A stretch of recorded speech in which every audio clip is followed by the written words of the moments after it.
Welcome, everyone. Thank you for joining us on this Halloween 2023. This is the SOLA Community Call, and I am super excited to introduce you all to our guest tonight. The title of this is Lauren Lizardo, Money Boss, Tips and Tools to Wrap Up Careers. So thanks for joining us on this very practical topic on artists and aging. I want to start with the land acknowledgement. SOLA acknowledges that we are on the unceded traditional land of the Coast Salish peoples. We recognize they are the first peoples of the land, past and present, and we honor them with gratitude, and the land, and the Duwamish, Suquamish, Stillaquamish, and Muckleshoot peoples. So SOLA, I am Nicole Dement and the executive director of SOLA. SOLA stands for Support of Old Lady Artists. And it was founded in 2016 by Jenny Ruffner. Jenny looked around at her artist peers and said, why aren't there more of these women that are recognized? Their accomplishments were above par, and yet they were not recognized. So she founded SOLA with the specific intention to support them with an award that was money, big topic tonight, that has grown from $1,000 to $5,000 per artist. In 2023, we awarded 4 individuals, and those are women who are 60 years and older who have dedicated 25 years or more to their art careers, and of course in Washington State. So I'm really excited to expand the professional support into more of our public offerings, and specifically these community calls are part of that. And we always endeavor to address this unique juncture of being a mature artist, and where you've dedicated all of this lifetime to creating your art, and then as we all do in this middle of production and expansion of this art career, we also get further and further along to face the challenge of this mortal coil coming to an end. So tonight we have a very special guest, self-described money boss, Lauren Lizardo. Thank you for being here, Lauren. I'm going to do Thanks for having me. Absolutely. And she's joined us to share some tactics and insights that help wrap up business as someone nears this end of, at least the end of professional output. So Lauren helps badass creators, makers, and entrepreneurs to make smart business and financial decisions that are grounded in their values and their data. She supports startups making no revenue at all to growing businesses with an annual revenue of $50 million. And she has over 20 years of experience directing every aspect of small business. Excuse me. Operations, finance, technology, information management, HR, facilities, general cheerleading, all of the things that fall through the cracks typically are what Lauren really can help with and does help with. And she loves, what I love about her is that she sees and really finds meat in the agency that good business habits create for personal and professional freedom. And she'll tell us more about this. But for the last decade, she has been living from her 30-foot Airstream after she abandoned a traditional career. And that embraces a more nimble, tiny life for her. And she'll also share more about how recently her and her mother have joined together. She's entering a new chapter of life, her mom is, and they may be experimenting with some intergenerational trailer travel as a mother-daughter duo. So you can learn more about Lauren at laurenlizardo.com. And I hope I haven't missed anything.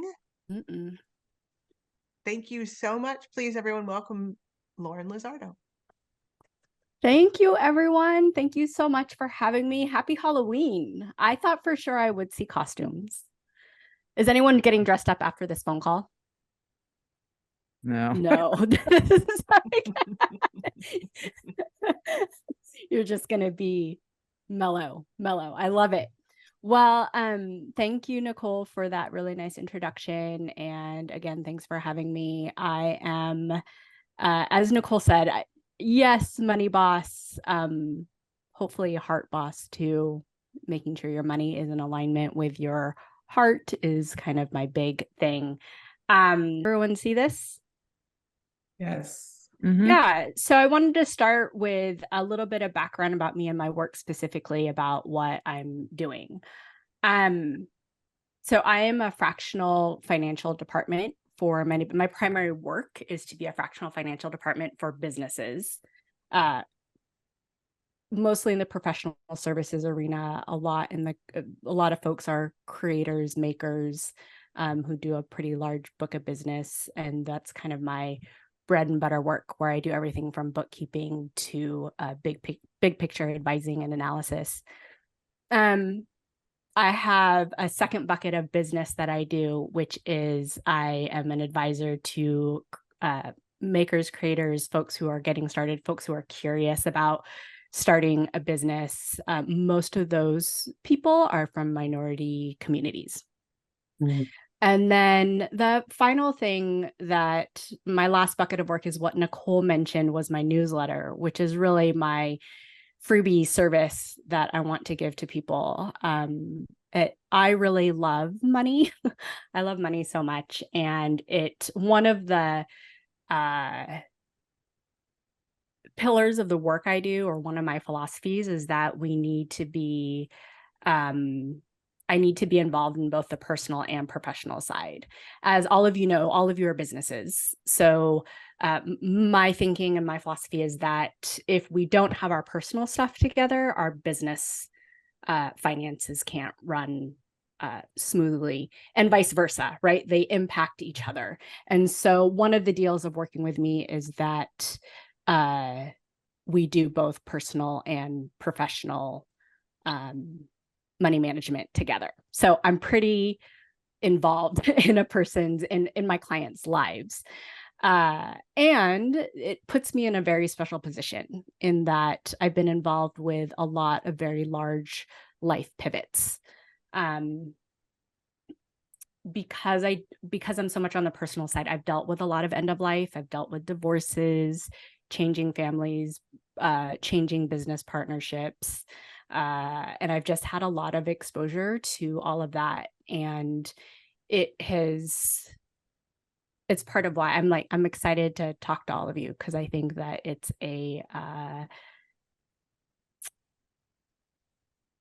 it's just a special place to be, money and business.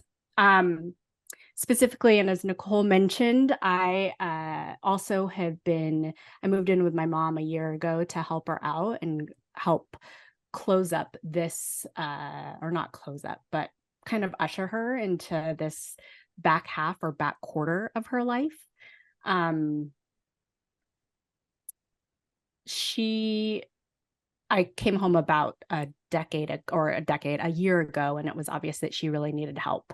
And I got in with all of her paperwork and all her stuff, and it was really quite incredible what she had done to prepare all of us kids for whatever was going to come next for her, for this next life transition. And she had really organized herself in such a loving way. Her money, her accounts, her aging admin was really put together. And she ran her life like a business. And so again, this topic in particular about wrapping up business, moving on to the next phase of life, or closing up business, is just a really sweet moment. So it's very special to me to be there. And my disclaimer before I go on to what I call the fourth quarter checklist, is that I'm not certified in anything. I'm not a lawyer. I'm not a CPA. I'm not a financial planner. I've just been super, super fortunate and super lucky to have had a bunch of people who have taken me under their wings. And I'm pretty, what's the word? Intentional about not getting certified, which is another conversation for another time. But just to put that out there, that the things that I go over today, if you're inclined to do them, make sure that you are supported professionally / getting professional counsel that is in line with your business, your life. Everyone comes from a different background and has different things going on. And so I just want to make sure that you know that. Before I keep going, any questions? No? Can I get how many of you, I mean, like there's not that many of us on a call and I can see you all on a grid right now. How many of you are just getting started? Is there anyone in the startup phase where you are just starting your full-time art career? Haven't sold anything, sold things, moving forward, growing. You're well established. All of you are well established. Those things are relative. Yeah. Okay. You're all gone going. Okay. I love it. I love it. Okay. So it's just kind of good for me to know if there's anyone that is very fresh to money and being a business on their own. It's a great question. Fresh. Sorry. Go ahead again. It's always fresh. Money is always fresh. Money is always fresh. It's true, right? I love it. Okay. So before I jump in, one of the big things that I advocate for and talk about is your values and making sure that you are clear about your values. I assume, since all of you are in kind of this back half of life, that you're dedicating your life to art, is that you're already pretty grounded in your values. But if you have not recently, and I do this once a year, if you have not recently written down your values or revisited them or just spent some time with them or written them down, I want you to do it for anything. I mean, I think in particular for money, when I have clients who are clear about their values, who are clear about where they stand, decisions become easier. Things just flow out a little bit faster. We're able to make efficient decisions. And so I encourage you to do that. If you've never done a values list or you've never written them down, I included 2 resources, which after this phone call, I'll include this slide deck for Nicole to send out. But I include James Clear's core values list, which I think is fantastic. If you don't know James Clear, highly recommend him. He's a habit guy. And then he also wrote a great blog post down below, Let Your Values Drive Your Choices, that gives you good guidance with figuring out your values. If you've never done a formal values exercise, I highly, highly recommend it. And then also, before I jump into the nitty gritty list,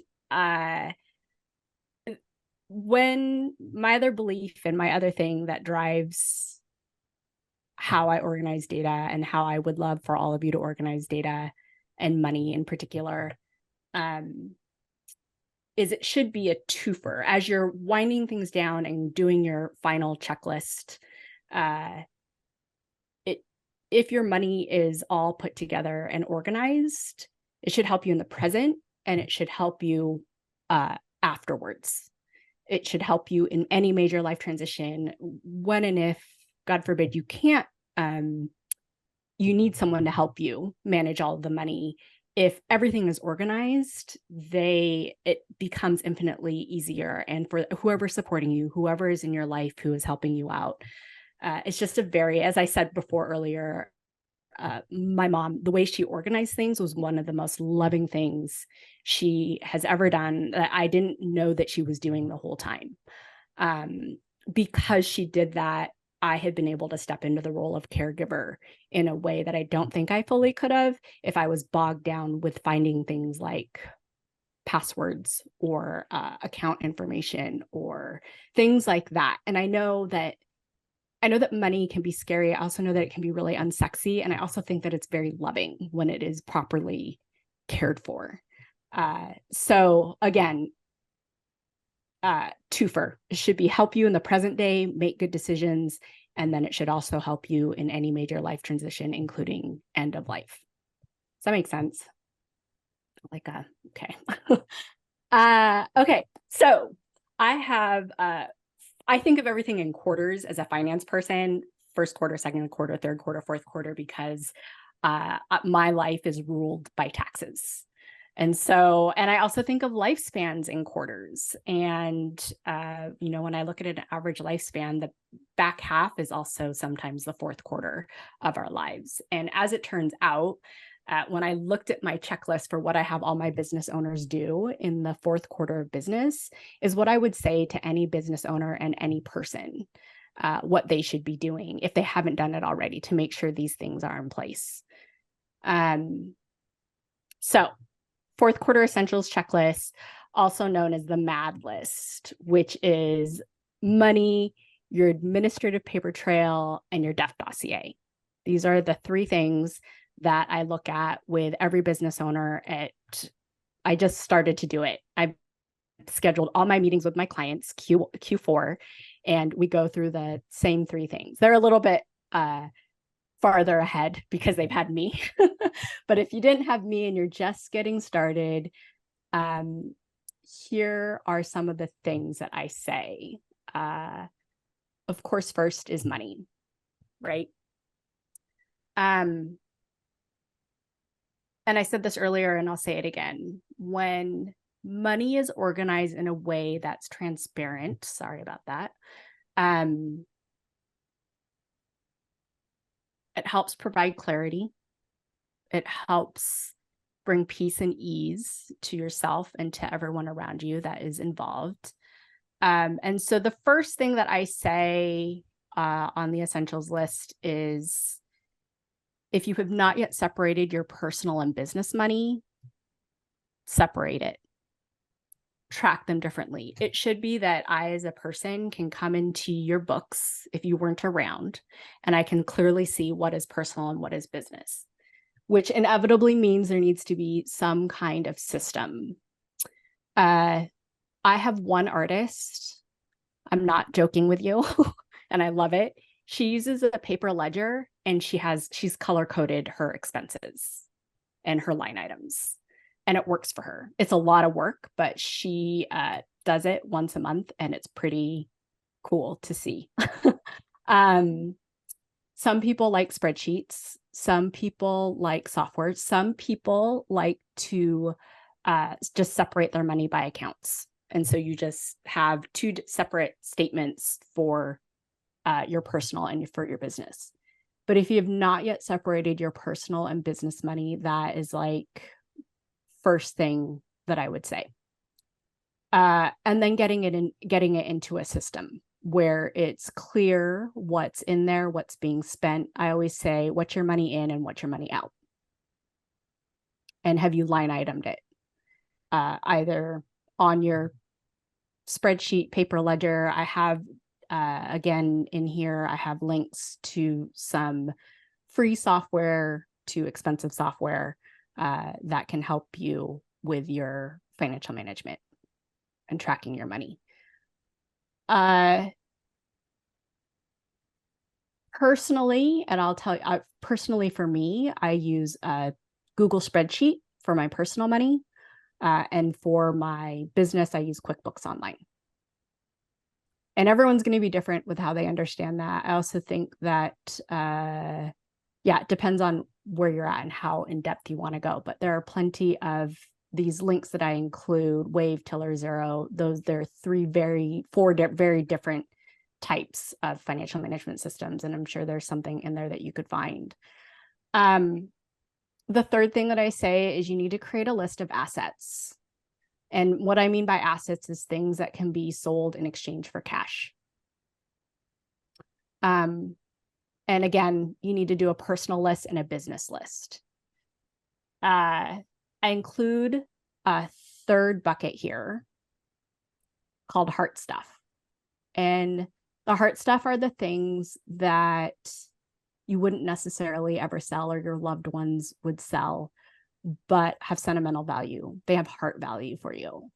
In our family, we have, old jewelry. I don't know if it's worth anything. We have no idea.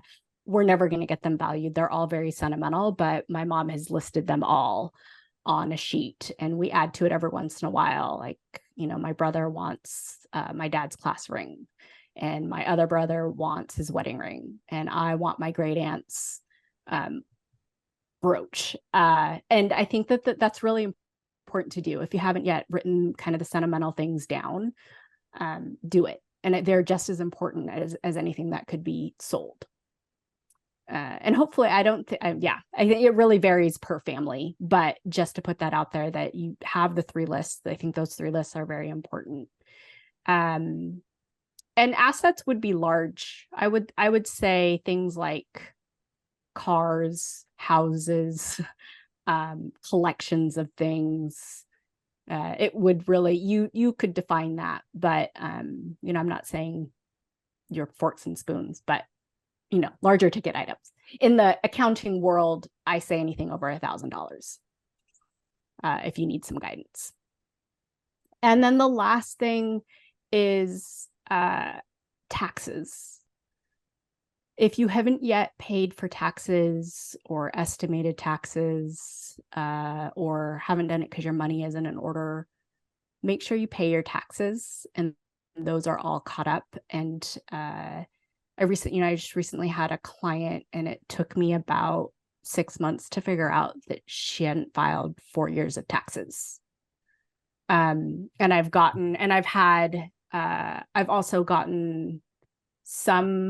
had some clients where their spouses haven't filed taxes. They filed separately and a spouse hasn't filed taxes and it's been end of life. And it has been a real nightmare for those who are surviving or those who have to take over financial management. To not have taxes paid. It just takes up an incredible amount of time. And again, you'll hear me say it time and time again, taking care of your taxes is a loving thing you can do for yourself. I can only imagine how much unpaid taxes or behind on taxes are taking up in a brain. So if you haven't yet, make sure taxes are paid. And this list applies to the people around you, right? That you would eventually have to either take care of or support, checking in with your folks about, have you paid your taxes? I know it's a very personal question. And at the same time, like these are kind of the hard conversations that we have to have in the fourth quarter. So yes, any questions before I move on to the next checklist? No? Great. Lauren, real quick, do Yeah. you think that for artists, assets would include art? Yes. Mm-hmm.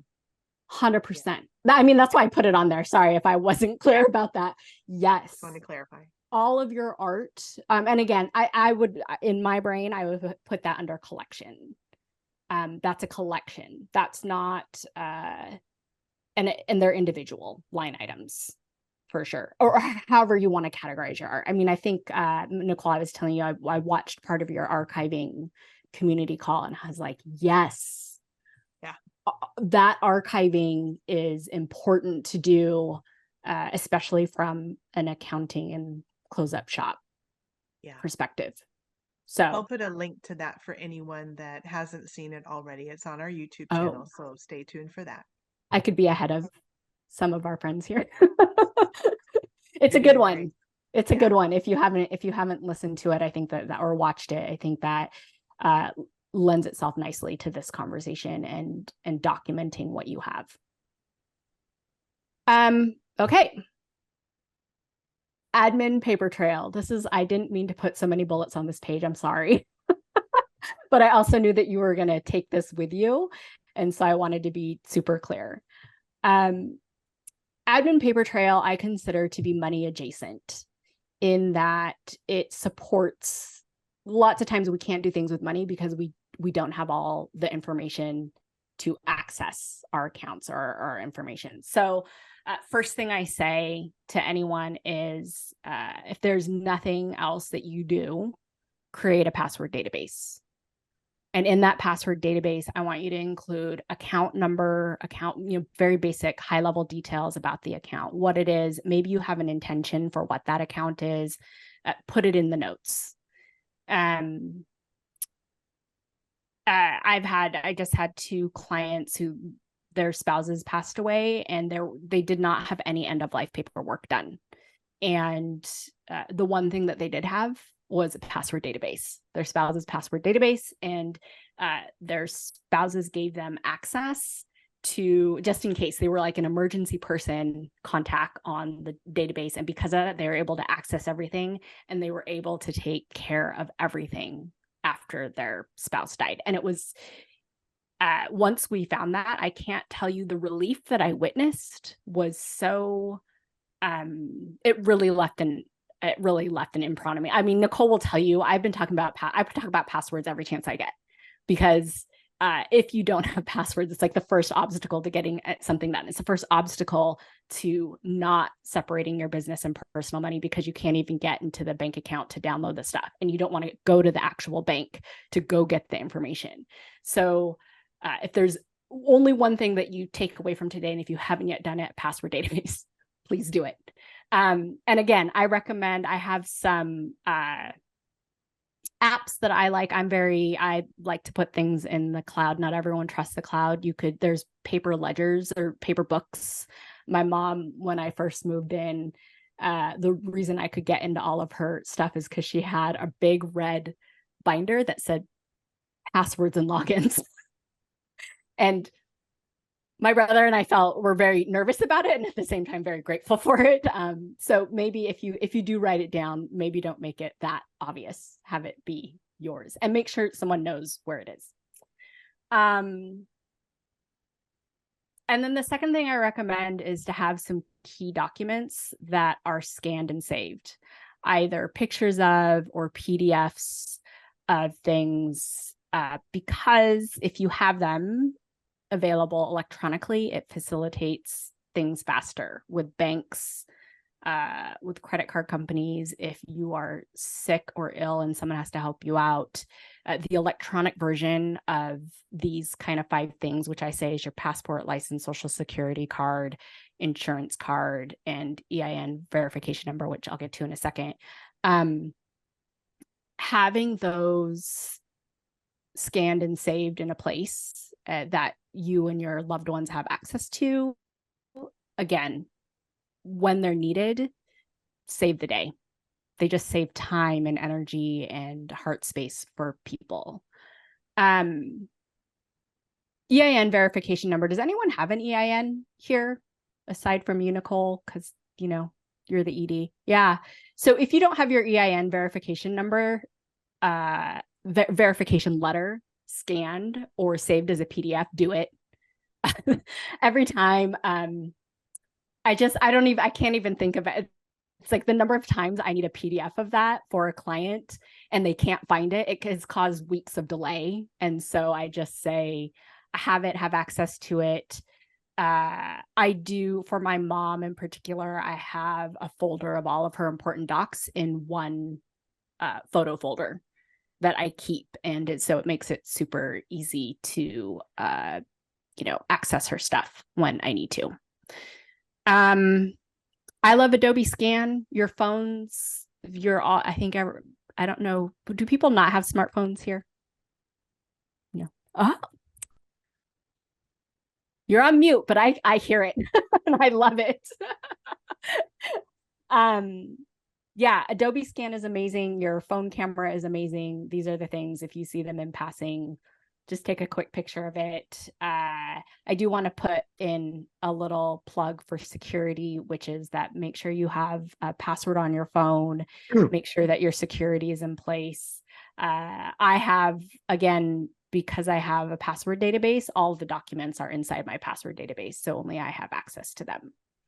I don't take that lightly, but I also if I had to choose between the two, I would rather have a photo album of these documents than not have them on me at all, and or risk losing the hard copies and not have any access to the hard copies. Yeah,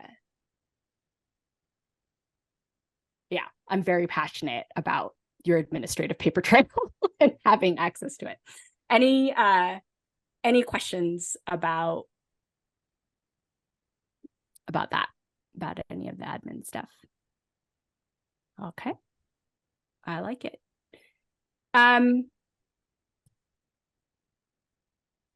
Final piece on my checklist is death dossier, which is you know, a fancy way of saying a big binder of your stuff. And some people will have an electronic version. Some people will have an actual binder. My mom had an actual binder. I have a binder and an electronic version. And there are many, many pieces to the death dossier.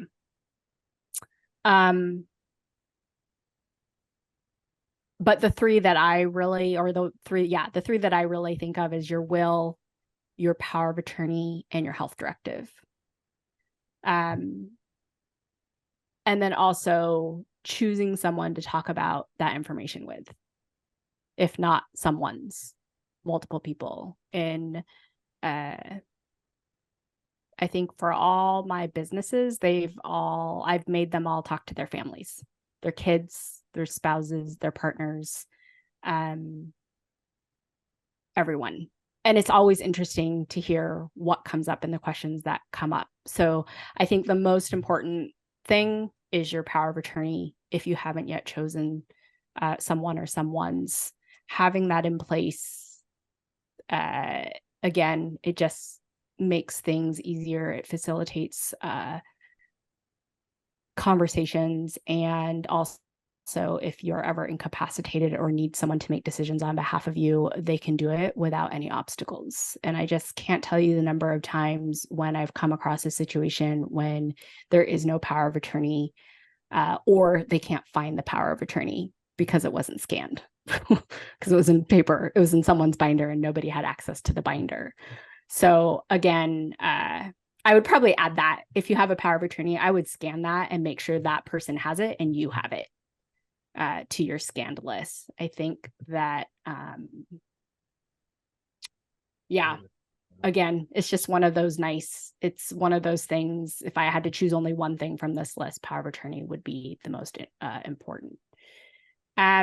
Sharing information, like I said, if choosing people to having a trusted circle, I think is really important to talk to about these things. If you, in our family, I think I really take this for granted. In our family, my father passed away a long time ago. And so we have always spoken about death and dying and the administration of it. We watched our mom go through it. And also because of the work that I do, I just have become very well-versed in speaking with folks about it. So if you haven't or never have, try and take some tiny steps towards speaking to your folks about it. And by folks, I don't mean your parents, I just mean people in a non-gendered way. Oh man, I just lost my train of thought and it was a good one. Sharing information. Oh, I can't remember. Anyway, share your information, talk to your people. I think that's, oh, I remembered. The thing that I most love about the death dossier is that if you start it when you're healthy and when you're good, I think that it provides a very distinct clarity to your present day life. I know that it bubbles things up that maybe you hadn't thought about, or it's kind of like your values, right? When you're clear about your values and you're clear about how you want to die, there's something that's pushed in the present, and it never ceases to amaze me. I call it the magic of paperwork. I see the magic of paperwork happening, And I see it most often through the death dossier and doing it with clients. I have a ton of resources that are on the next page that I want to give all of you that I think are great places to start and to go. Obviously, everyone's going to be really different with what they need and what they want. But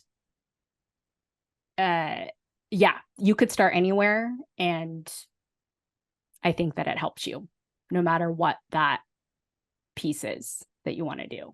And again, this also, the death dossier is also includes everything that I just mentioned, right? Your passwords, your money management, having all of those in line.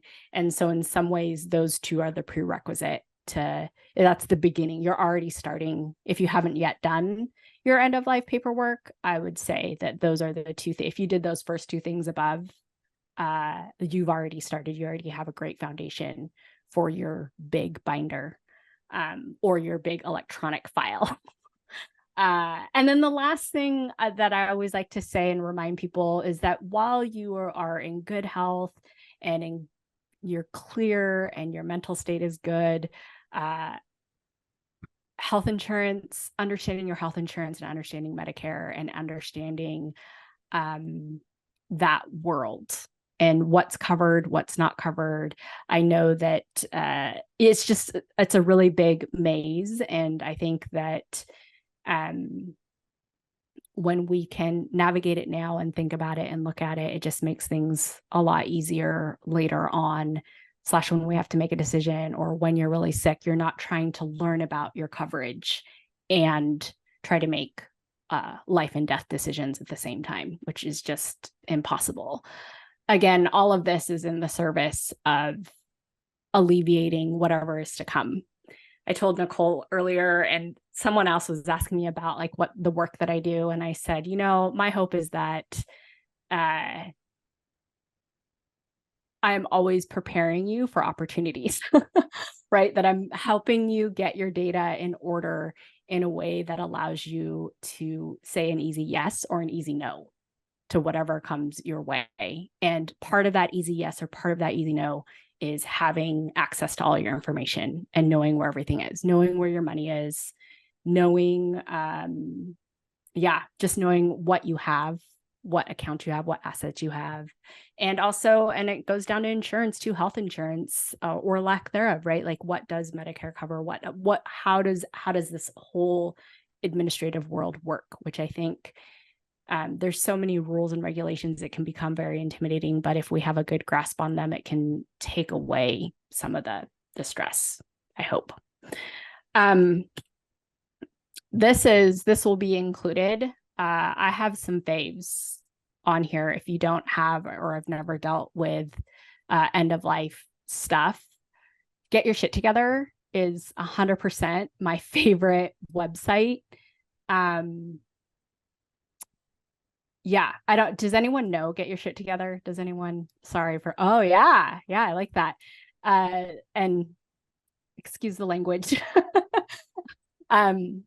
But she just provides an incredible website with checklists, with basics, with thoughtful questions.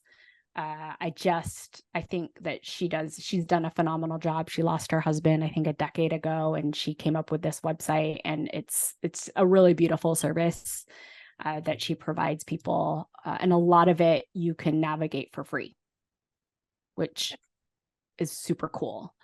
I have a very basic template that I include here, which is based off of, I've used my whole career here on the left, the 25 documents you need before you die. I have used that for over a decade, and I created a little spreadsheet from it. It's from the Wall Street Journal, and it goes through all the things that you need. And I have a very basic spreadsheet that I included here that you guys can copy and use if you like. And then there's this big comprehensive sheet, the Big Book of Everything, which really is the Big Book of Everything. And it scared me. And I love paperwork. I love paper trails. It scared me, but some people might really like it. And then, of course, for anyone who likes the hard paper, the Family Emergency Vault Organizer box, I think is super cool. And there's a little picture of it right here, but it has, if you like your binders and your paper, you can put everything in it. Yeah, I think, I have more. I have one more slide for you guys. My last bits for you. I think that I heard someone earlier say money is scary. It's Halloween, I know, and it is scary. But my advice to people and to my clients is always like, let's just do one thing at a time. One thing at a time. If you, maybe you've done everything on my list, but there's something that you haven't done and you need to do with your money. Maybe it's pay your fourth quarter estimated taxes. Like, if you made the list of the things to do, what's the first thing that you could do? And just one thing. And my thing that I do with clients that are very scared of money is I say, set the timer for 15 minutes or set the timer for 11 minutes and just do that task. Just do that one task, the first task on your checklist of whatever it is. And 9 out of 10 times it's something to do with taxes. Like, I can't get their taxes done because I need them to find an old PDF of their previous returns. And they can't find them because they don't have the password to the PDF because they didn't have password database. So, or if it is a password database that you need to put together, set 15 minutes and start with your first account that you know of and look through things and just start to do it. Revisit this stuff annually. If you are advanced and your essentials are all taken care of, there's a tier 2 of work that you've already discovered. I know if you've done the essentials, you know that there's more work to do. And you need to revisit all of it annually to see where you're at, to see what needs to be done. My kind of rule of thumb is to choose one thing per area to do. And things change quickly, right? Life changes, people change in your life. Your circumstances change, your health changes, your work changes. And so at least reviewing things annually, I think, is a good thing. I do, again, my fourth quarter meetings with clients, we look and I just confirm. If any of you work with accountants, you get your tax organizer and they always want you to sign that nothing's changed. Do that to yourself. Have your organizer in front of you and say, has any of this changed? And I say that jokingly, and also at the same time, I literally make my clients initial down their checklist of things that we went over to hold them accountable to it. Because in the end, it's right. Like, it's, I always say, you're your own CFO. You are your own boss. I may be able to provide all the information and all the analysis, but at the end of the day, you're going to make decisions because this is your business. This is your practice. This is your stuff. So I do make them initial everything. And then if all of this, my kind of final piece, I have a group. We call ourselves the DMC, the Death and Money Club. And we have a little text chain that goes around and we talk about what we're doing towards our death dossiers. And so if you don't have friends or a group, I encourage you to find some peers or each other, find a friend. There's online communities. The Get Your Shit Together has a really beautiful online community. But find people to support you to do these things with, because I think that they are having peer support encourage you or to bounce ideas off of is just very valuable to have in your practice. And also, again, paperwork should just be the impetus to realignment, to life realignment, or encouragement, or should be reaffirming that how you're spending your time and what you're doing with your time. And I mean, all of you are artists and you're doing your thing. And so it's funny for me. I don't really want to say that to you, but I'm going to say it right? Like, are you doing the right stuff? Are you spending your time in the way that you want to spend it? That's what the paperwork should be doing. That's what money data should be doing is kind of pushing that question along and giving you data to respond to. I think, how did I do with time? You're doing good. Oh, We have about 10, 12 minutes left. oh, So this is perfect. If you want to maybe close the share, then we can yeah. see everyone. And this would be a Oh, great time if there are any questions. We have such a small group, yeah, an intimate group, that you are welcome to just unmute, maybe raise your hand, great. or if you wanted to put something in chat, if you're a little shy. Yeah. Are there any final questions? Can I show you a really quick picture Oh, of my absolutely. Yes. I don't mean to rush you at all. No, sorry, Thought you were I done. forgot. This was my Oh, I had a little bit of I forgot that I had little pictures just in case anyone wanted to see. As Nicole mentioned, I have a trailer that I live out of, and it's right up here on the left. It's my big 30-foot trailer. And then this is my mom and I on our first trailer trip. We went to Anacortes for 3 weeks, and she did awesome and she really liked it. And so I wanted to share with all of you that, yeah, doing the death dossier helped me get clear that I wanted to live in a trailer. Did I stop the share? Did I do okay? yes. Okay. Yes, that's great. Yes. Now we're all looking at each other. And any questions for Lauren? I just first of all want to say thank you so much. I really appreciate your focus, not only working with money and the experience, all of the experience that you're sharing with us, but that you come to it with such a well-balanced perspective, and the expectation that other people come to it with that well-balanced heart focus as well. So thank you. It was Yeah. absolutely beautiful. I don't want to speak too much, but because if there's any questions, I'll stop now. Yes. Yeah. But this is less about me and my own, winding career and so on. But you work with clients. Presumably, you encounter people who are very reluctant to face doing the death dossier and thinking about mortality. Do you have any suggestions for how you get somebody to engage with that? Don't call it a death dossier. Right. Again, I think like what I just said, that the first two things that I suggest are already part of creating a death dossier and part of just in the spirit of sharing. I think back in the day, my mom would say, oh, just in case the keys to the lockbox or to my file cabinet are over here. She never said what was in the file cabinet. Oh, there's important paperwork. I think that is a really good approach, is to just not call it that, but to do things that are a pathway to having the conversation. Well, it sounds like your mom was kind of ahead of the curve on that. She was willing, yes. She was thinking on your behalf. Yes. To make and are you talking like, no, they're not, they don't want to talk about it? There's no. Yeah, I've done a lot of it and showed my kids where it all is. And I'm one of those people. I like to be ahead of the game, but their father is going to live forever, evidently, and is going to leave a big problem.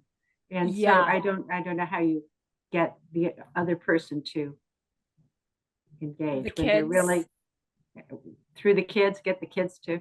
Well, normally it's whoever has to handle the stuff is the one that should be leading the conversation and or should be starting to soften the ground for the conversation, is what I would say. Is can you just tell me who, if something were to happen, can you just tell me what I should do? Where do I start? And just to and it's also the approach of, I'm worried. Can you help calm me? Can you help calm my nerves? Because I wouldn't even know what to do. Yeah. And it's a hard conversation. 100% it's a hard conversation. And so if there is someone, normally it's that whoever would be in charge of, whoever would be, I don't want to call it next of kin, but it is kind of next of kin of whoever would have to deal. Thank you. Yeah. Yeah.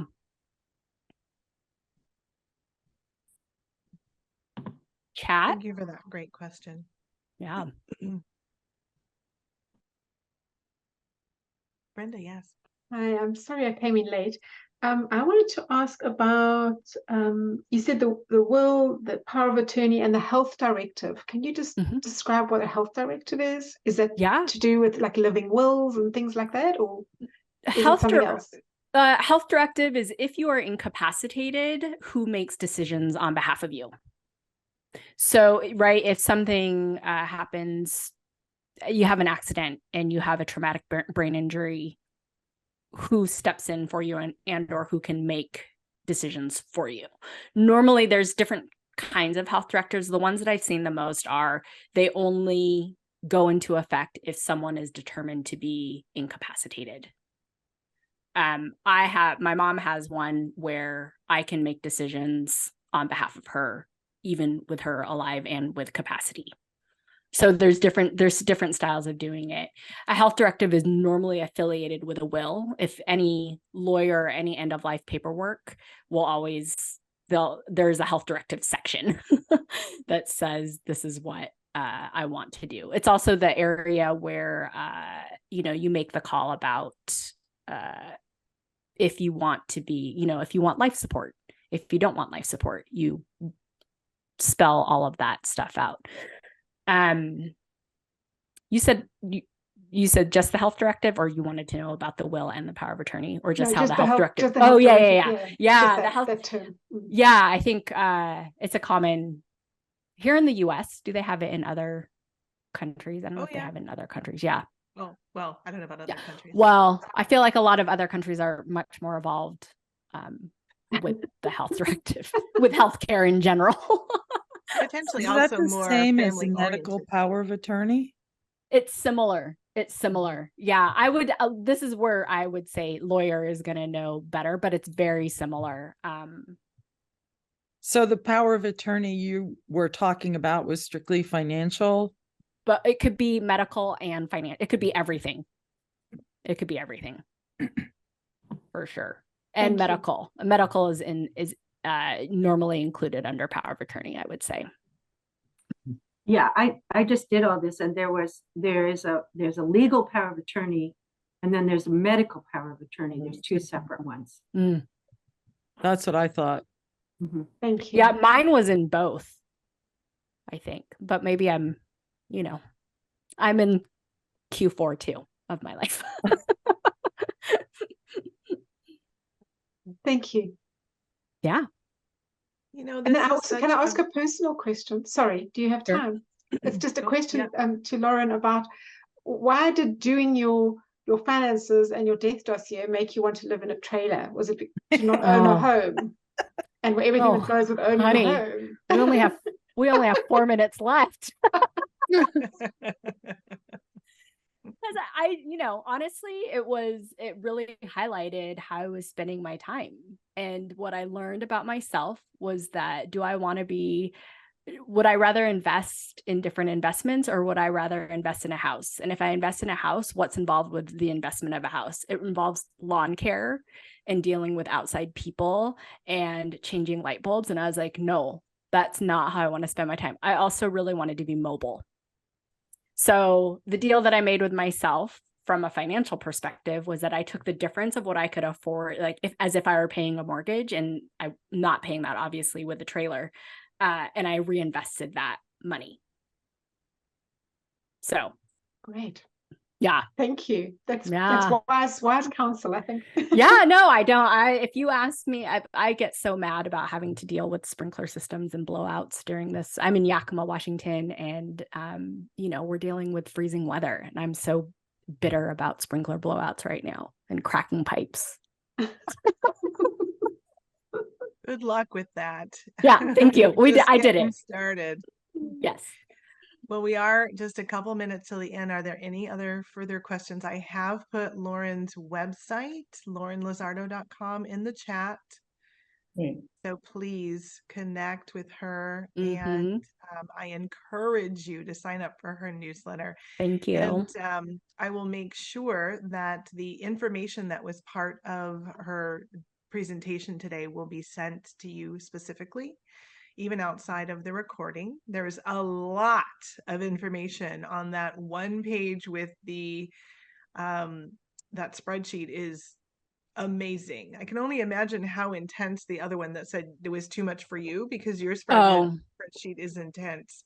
So there's a lot of information coming your way. And I really love your first bullet point on the last slide, to take it one step at a time. It's with all of this stuff, you know, we have to find work-life balance. And with work-life balance, I want to invite you to our next community call. It's just a couple weeks away on November the 14th.